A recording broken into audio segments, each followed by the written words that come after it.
첫째 날 말씀 나누려고 하는데요. 우리 제목은 제일 되는 목적 하나님이라는 제목입니다. 본문 읽어드리겠습니다. 하나님 말씀을 들으십시오. 누가복음 12장 16절부터 21절입니다. 또 비유로 그들에게 말하여 이르시되 한 부자가 그 밭에 소출이 풍성함에 심중에 생각하여 이르되 내가 곡식 쌓아둘 곳이 없으니 어찌할까 하고 또 이르되 내가 이렇게 하리라. 내 곳간을 헐고 더 크게 짓고 내 모든 곡식과 물건을 거기 쌓아두리라.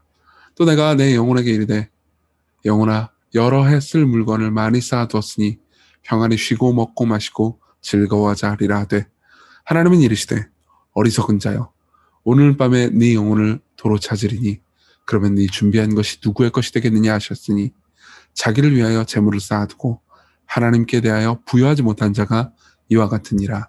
아멘. 네, 본문은 유명한 본문이죠. 본문을 통해서 저는 이제 인생의 목적을 이야기를 하려고 하는데요. 이제 첫 번째로는 부자의 어리석음에 대해서 말씀을 드릴 거고요.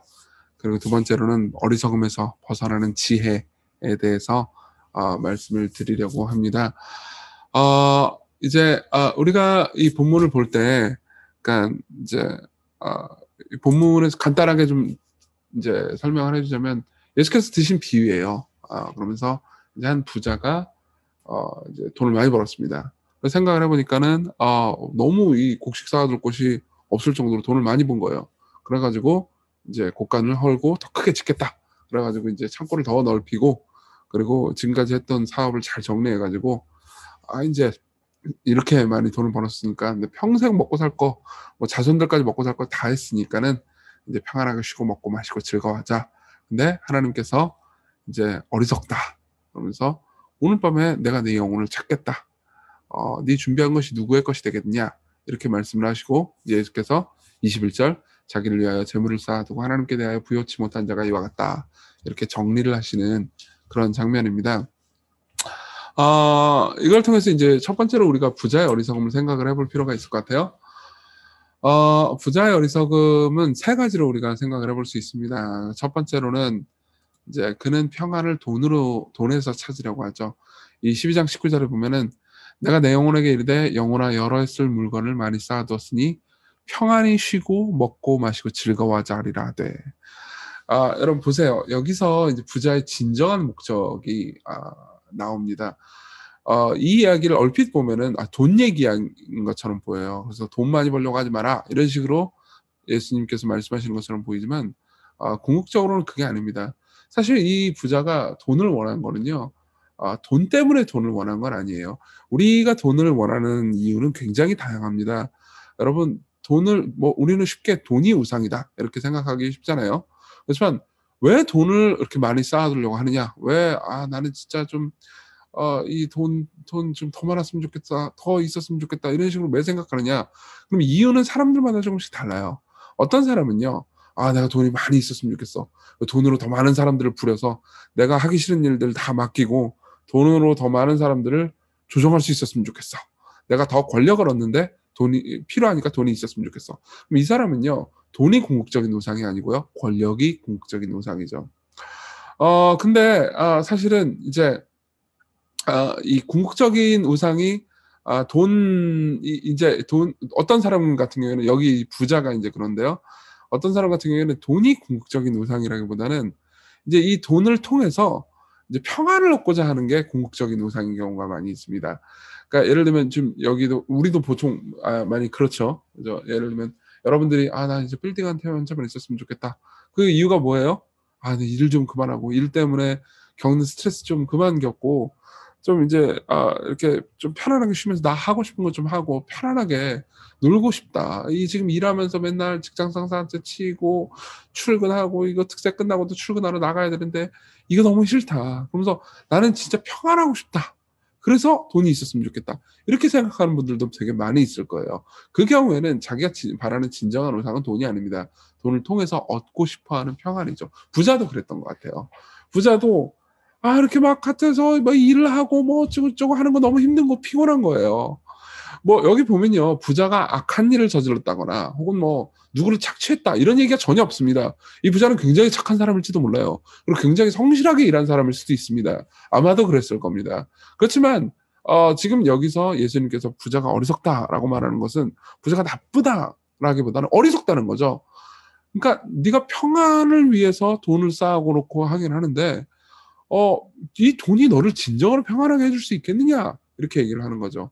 예를 들면 마태복음 6장 19절에 예수님께서 이렇게 말씀하신 적이 있어요. 너희를 위하여 보물을 땅에 쌓아두지 말라. 거기는 좀과 동록이 해하며 도둑이 구멍 뚫고 도둑질하느니라. 이렇게 얘기합니다. 무슨 말이냐면 이 돈은요 언제든지 없어질 수 있다는 거죠. 생각해 보세요. 돈이 많으면은 우리가 마음이 평안해 있고 이제 더 이상 이 세상 앙다물면서 막 이렇게 아웅다웅 힘들게 살아가지 않아도 돼. 이렇게 생각할 수 있잖아요. 근데 그렇지 않습니다. 돈은 언제든지 없어질 수 있어요. 누구든 내 돈을 가져갈 수 있습니다. 다시 말하면요. 불안감은 더 깊어진다는 거죠. 그러니까 생각해보세요. 내가 원래 가진 게 없으면 누가 나한테 뺏어갈 걸 걱정하지 않아도 되잖아요. 근데 내가 가진 게 있잖아요. 그러면은 누군가 나한테 뺏어갈지도 혹은 내가 실수로 내 잘못으로 잃어버릴지도 모른다라는 생각 때문에 더 불안해질 수도 있는 거죠. 그렇기 때문에 사실은 여기서 예수님께서 이렇게 말씀하시는 겁니다. 너희가 진짜 원하는 게 돈을 통해서 평안함을 원한다면은 그 평안함을 돈이 줄 수는 없을 것이다. 이렇게 얘기를 하는 거죠. 자, 그리고 둘째로 넘어가겠습니다. 둘째는요. 그는 모든 것이 자신의 것이라고 생각을 합니다. 실제로 12장 18절 19절을 자세히 보잖아요. 그럼 이렇게 얘기합니다. 또 이르되 내가 이렇게 하리라 내 곳간을 더 헐고 더 크게 짓고 내 모든 곡식과 내 물건을 여기 실제로 한글 성경에는 내라고 없지만 이제 헬라어에는 내 물건이라고 되어 있습니다. 내 물건을 거기 쌓아두리라. 19절 또 내가 내 영혼에게 이르되 영혼아 여러 해 쓸 물건을 많이 쌓아두었으니 평안히 쉬고 먹고 마시고 즐거워하자. 이렇게 얘기를 합니다. 보세요. 여기 보면 이 실제로 그리스어로 보면요. 내라는 말이 계속해서 반복되는 것을 알 수 있습니다. 내 곳간, 내 모든 곡식, 내 물건. 그렇죠? 여기까지는 뭐 그렇다고 생각할 수 있어요. 근데 19절에 보면 드디어 내 영혼이라고 말합니다. 네. 맞아요. 우린 보통 내 영혼이라고 말합니다. 그리고 뭐 시편에도 내 영혼아 어찌하여 낙심하느냐 이렇게 말합니다. 내 영혼이라고 말하는 건 잘못된 게 아니에요. 근데 여기서 이 부자가 생각하는 것은 자기의 궁극적인 소유가 자기의 것이라고 생각하는 거죠. 그렇죠? 그리고 내가 가지고 있는 모든 재물도 궁극적으로 내 것이라고 생각하는 겁니다. 근데 거기에 대해서 20절에 하나님께서는 뭐라고 말씀하시냐면은 하나님 이르시되 어리석은 자여 오늘 밤에 네 영혼을 도로 찾겠다 이렇게 얘기를 하십니다. 이건 무슨 의미죠? 원래 내 거다. 내가 너한테 빌려준 거다. 그리고 내가 너한테 내 거기 때문에 내가 너한테 빌려주었기 때문에 내가 찾겠다 이렇게 얘기를 하는 거죠.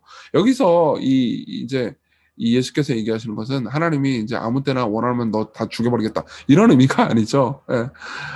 내가 가지고 있는 모든 것들이 사실은 궁극적으로 내 게 아니다. 결국은 하나님의 것이다. 그렇기 때문에 내가 가지고 있는 것이 궁극적으로 하나님께서 우리에게 잠시 빌려주신 것이고 그렇기 때문에 이 모든 것들이 내 인생의 궁극적인 목적이 될 수는 없다. 이렇게 말씀을 해주시는 거예요. 자, 그리고 세 번째로는 그는 제일 되는 목적을 생각하지 않았습니다. 예, 제일 되는 목적을 생각하지 않았어요. 자, 보세요. 여기서부터 이제 우리가 이 설교 시리즈 전체에 가장 중요한 주제가 되는 문제를 생각해 볼 수 있습니다. 자, 이 웨스트민스터 소요리문답 1문은요, 이제 이 설교 시리즈 전체의 결론인 동시에 이 전체의 문제 제기이기도 합니다. 1문은 이렇게 묻습니다. 사람의 제일 되는 목적이 무엇입니까? 이렇게 물어봐요. 자, 여기서 우리는 제일 되는 목적이라는 말을 봅니다. 이 제일 되는 목적은 영어로는 the chief end예요. the chief end. 보통 목적은 영어로 뭐죠? 여러분들 목적 하면 영어로 이제 뭘 생각하죠? purpose라고 생각하죠. 맞아요. purpose라는 단어를 목적으로 우리가 보죠. 근데 여기서 이제 이 웨스트민스터 소요리 문답에서는 purpose라고 하지 않고 end라고 말합니다. 왜 그런지 얘기해 드릴게요. 물론 여러 가지, end도 원래는 이제 목적이라는 뜻을 가지고 있어요. 그렇지만 이런 의미가 있습니다. 보세요. 왜 그냥 목적이 아니고 제일 되는 목적일까요?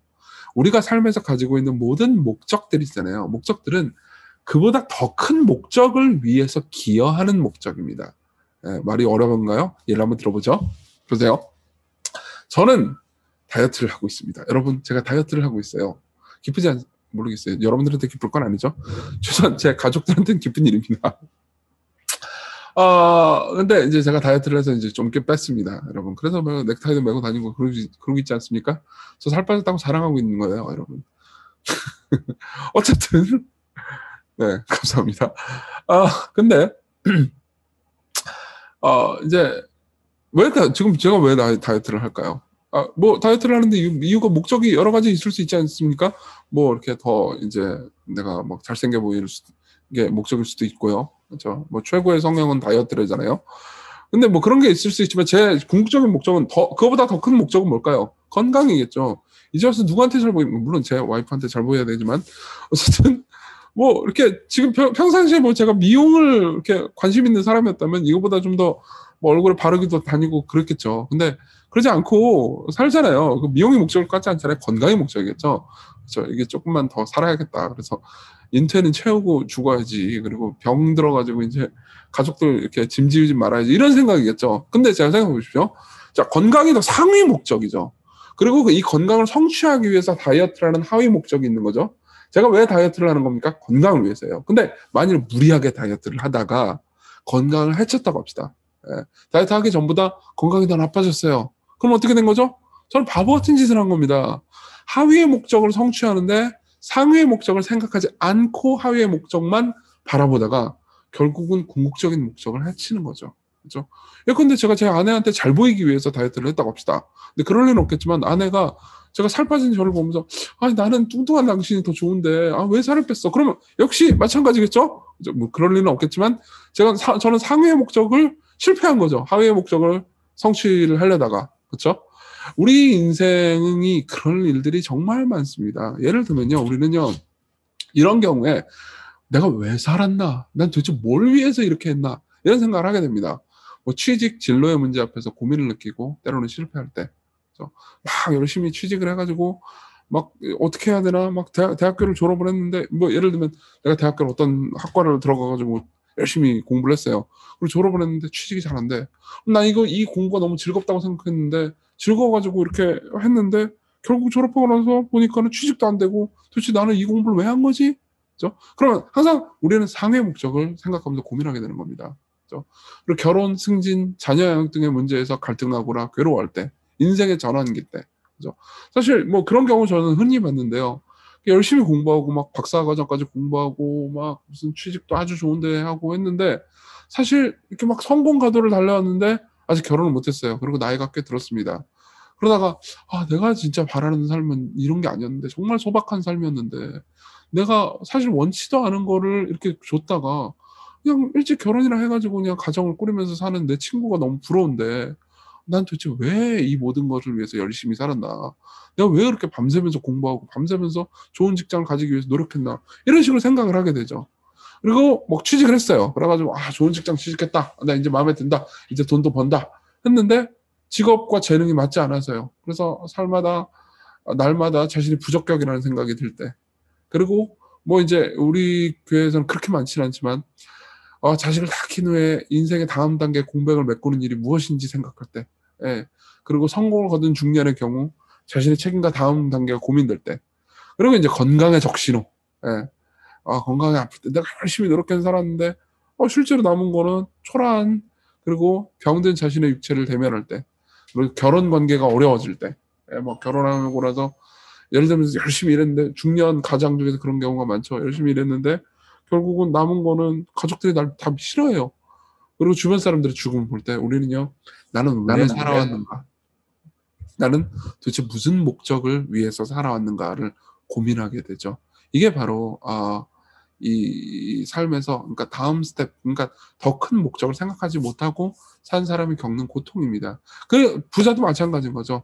부자도 돈을 열심히 벌었습니다. 근데 왜 내가 돈을 버는가? 돈을 버는 거를 통해서 도대체 뭘 성취하고 싶어 하는가를 고민하지 않았던 거죠. 여러분, 이런 목적을 생각할 때는요, 항상 우리의 생각을 더 넓혀야 됩니다.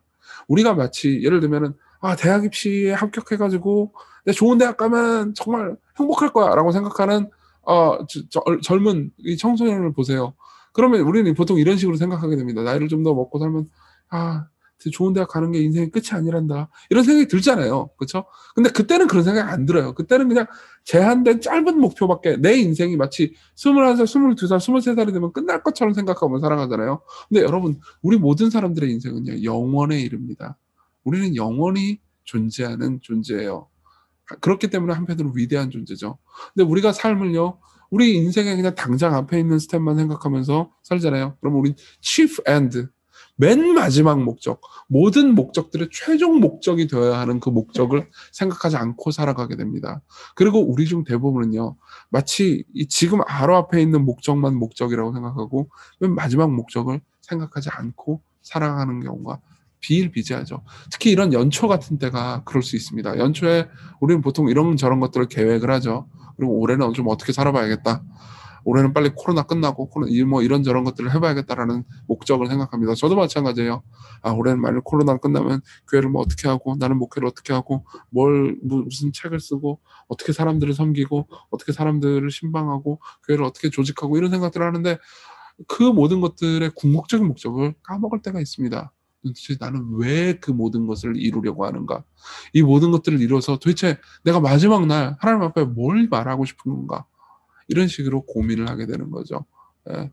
이런 고민을 보통 안 하고 살잖아요. 그러면은 삶에서 언젠가 후회와 그리고 굉장히 깊은 그 절망감을 느끼게 될 때가 옵니다. 마찬가지로 이제 그런 식으로 생각하면 우리는 아, 나는 삶은 어리석었다. 내 삶은 정말 지혜롭지 못했다라고 생각을 하게 되는 거죠. 이 부자처럼요. 자, 그럼 어떻게 이 어리석음에서 벗어날 수 있을까요? 예수님께서 이 이야기, 이 비유를 들으면서 이제 마지막으로 정리를 해주는 말씀은 이렇습니다. 자기를 위해 재물을 쌓아두고 하나님께 대하여 부여치 못한 자가 이와 같다. 이렇게 얘기를 합니다.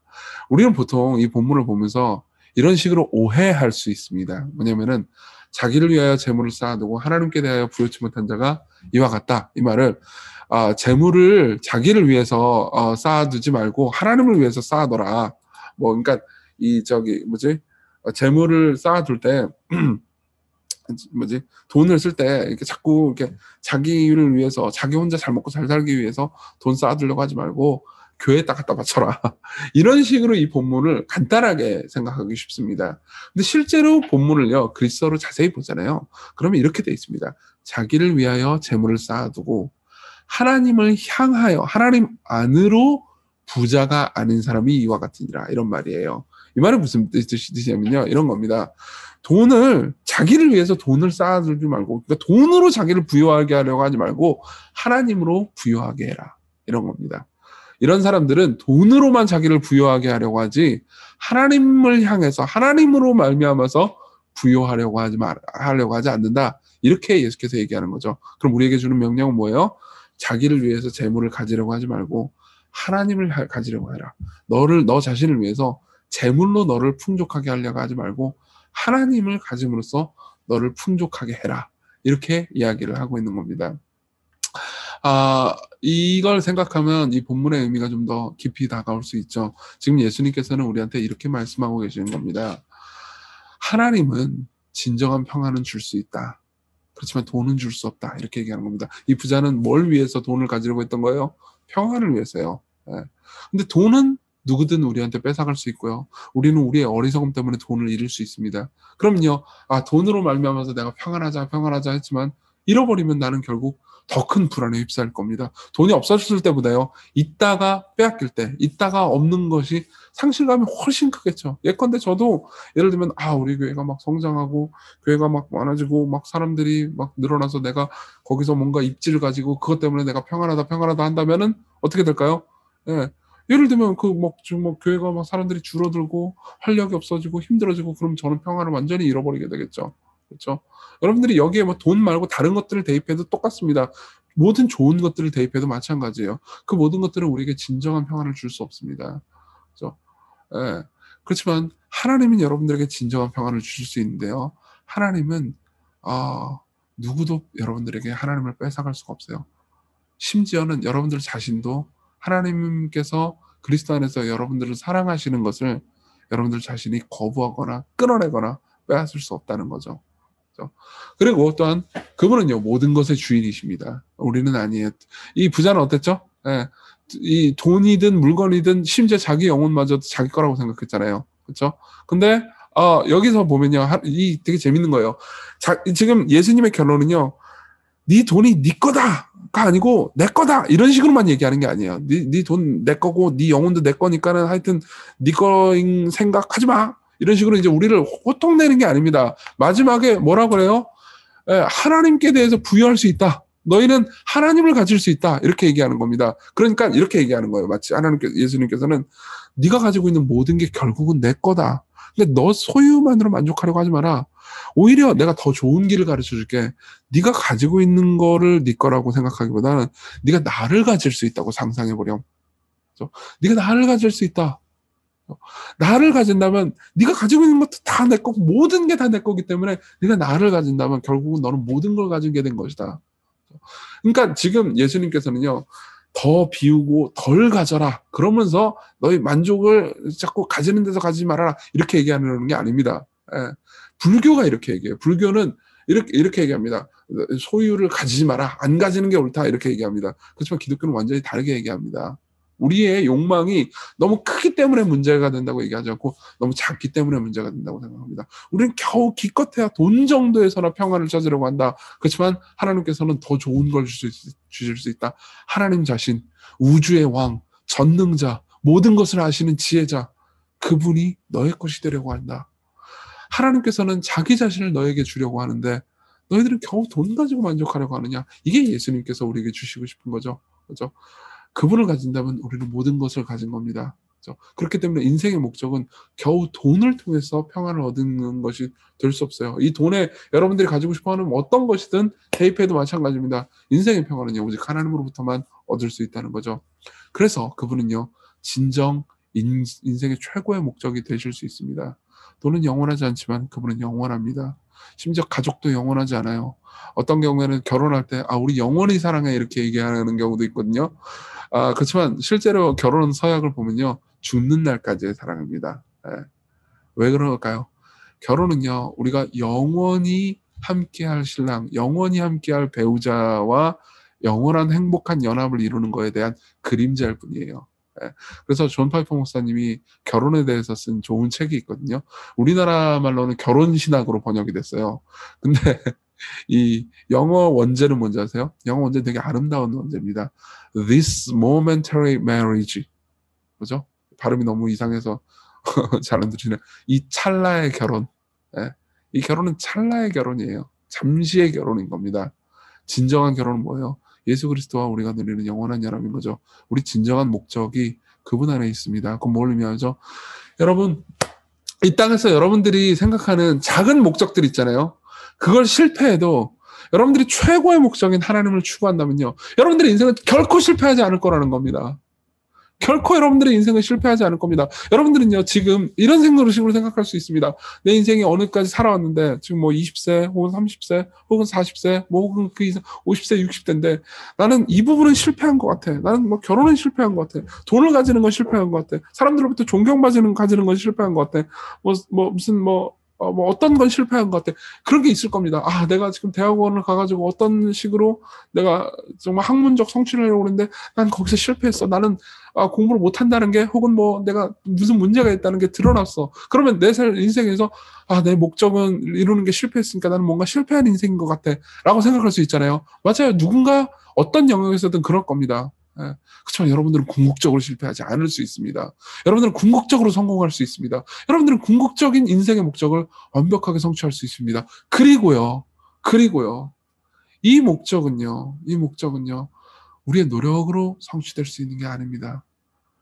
이 목적을 성취하는 데는 우리의 힘과 노력, 우리의 지혜와 능력이 필요하지 않습니다. 우리 중에 가장 연약한 사람이라도 성취할 수 있습니다. 왜 그러냐면요, 이 목적을 성취하기 위해서 우리의 대가를 필요로 했던 게 아니고요, 하나님의 아들이라는 대가를 필요로 했기 때문이죠. 들어보십시오. 하나님은요, 진짜 여러분들의 것이 되고 싶어 합니다. 21절의 주요 목적이, 21절의 내용의 핵심이 뭐라고 그랬죠? 너 지금 네가 가지고 있는 걸로 부자가 되려고 하지 마라. 나를 가져서 부자가 되라. 라고 예수님께서 말씀하시는 거잖아요. 그분은요, 정말 자기 자신을 여러분들에게 주고 싶어 하십니다. 예. 이 본문의 내용은요. 네가 가지고 있는 거 다 내 거니까는 너 가지고 있는 거 네 거라고 착각하지 마. 이 내용이 아닙니다. 네가 가지고 있는 것도 다 내 거다. 그리고 나는 나를 너한테 주고 싶다. 실제로 성경을 보면요. 하나님은 정말 여러분들에게 하나님 자신을 주고 싶어 하십니다. 성경에 보면 이런 표현이 얼마나 많은지 몰라요. 나는 너희 중에 행하여 너희의 하나님이 되고 너희는 내 백성이 되겠다. 내가 너의 것이 되고 싶다라는 거예요. 예레미야 30장 22절 너희는 내 백성이 되겠고 나는 너희들 것이 되고 싶다. 나는 너희들의 하나님이 되리라. 여러분 하나님이 내게 되는 데는요. 노력이 필요 없었던 게 아닙니다. 근데 우리의 노력으로는 도무지 하나님을 내 것으로 가질 수가 없어요. 그래서 하나님께서 하나님을 우리에게 주시기 위해서 가장 비싼 값을 치르셨는데요. 그 값이요. 예수 그리스도입니다. 베드로전서 3장 18절 보세요. 그리스도께서도 단번에 죄를 위하여 죽으사 의인으로서 불의한 자를 대신하셨으니 그 다음 이유가 나옵니다. 그 이유가 뭐죠? 이는 우리를 하나님 앞으로 인도하려 하십니다. 무슨 말이죠? 예수께서 왜 십자가에 못 박혀 죽으셨어요? 우리에게 하나님을 주시기 위해서요. 예. 여러분들의 궁극적인 인생의 목적은 실패하지 않을 수 있습니다. 예. 여러분들은 궁극적으로 성공할 수 있습니다. 그 말은 무슨 말이냐면 여러분들이 살면서 나는 실패했어. 나는 가진 것이 없어. 세상에서 멸시받고 있어. 라는 생각이 우리에게 종종 듭니다. 그렇지만요. 최종적으로 마지막에는요. 우리는 나는 실패했어 라고 말하지 않고요. 마지막 날 여러분들은요. 나는 성공했어. 나는 이제 드디어 내 인생의 목적을 완전히 다뤘어. 중간에 많은 실패들도 있었지. 그렇지만 나는 최종 목적을 이루는 데는 실패하지 않았어. 라고 고백하면서 기뻐할 수 있는 날이 온다는 거죠. 여러분, 그 마지막 날은만이 아니고요. 지금도 그렇게 기뻐할 수 있습니다. 여러분들이 만일 삶에서 많은 실패를 경험했다면요. 네, 여러분들은 절대 실패하지 않는 삶을 살아갈 수 있습니다. 하나님이 여러분들의 것이 됨으로써요.